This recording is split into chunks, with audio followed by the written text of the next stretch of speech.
పులుల సంరక్షణకు అటవీ శాఖ కీలక నిర్ణయం తీసుకుంది. ఆకలి తీర్చుకునేందుకు పశువులపై దాడి చేస్తున్నాయన్న విషయాన్ని గమనించి వాటి ఆహార సమస్య తీర్చేందుకు జింకల్ని వదలాలని నిర్ణయించుకుంది. ఆసిఫాబాద్ జిల్లా కాగజ్నగర్ ఫారెస్ట్ జోన్లో ఇటీవలే 2 పులులు మృతి చెందిన అంశాన్ని కూడా అటవీ శాఖ సీరియస్గా పరిగణిస్తుంది. దీనిపై చాలా క్షుణ్ణంగా అధ్యయనం చేసి అడవిలో ఆహారం కొరత కారణంగానే పులులు పశువులపై దాడులు చేస్తున్నాయని, చనిపోయిన పశువులకు పరిహారం అందించకపోవడంతో పాటు పులులు మట్టుబెట్టేందుకే పశువుల కాపర్లు యత్నిస్తున్నారని కూడా తేల్చింది.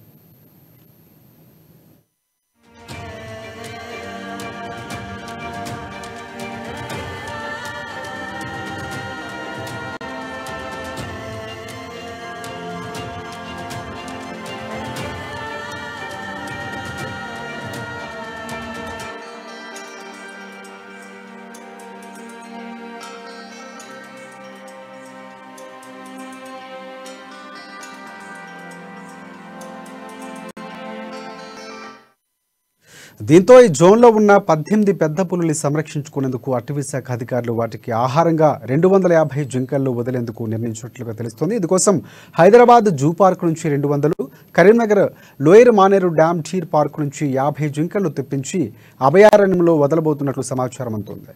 గతంలో 3 ఏళ్ల కిందట 300 జింకలను వదిలిన ఈ జోన్లో పులుల సంగతి పెరగడంతో వాటికి సరిపడినంత ఆహారం దొరకక మేత కోసం వచ్చే పశువులపై దాడి చేస్తున్నాయి. దీంతో మరోసారి జింకల్ని ఆహారంగా వదలని అటవీ శాఖ నిర్ణయించుకుంది.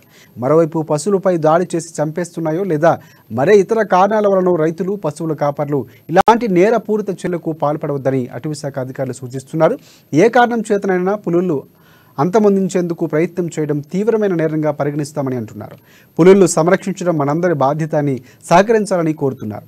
అంతేకాదు 2 పులులు మరణాలు సీరియస్గా తీసుకున్న అటవీ శాఖ కాగజ్నగర్ జోన్లో 91,724 హెక్టార్లు, ఆసిఫాబాద్లో 57,564 హెక్టార్ల అటవీ ప్రాంతాన్ని పులుల సంరక్షణ జోన్లుగా ప్రకటించాలని రాష్ట్ర వన్యప్రాణి విభాగం ప్రభుత్వానికి సూచిస్తోంది.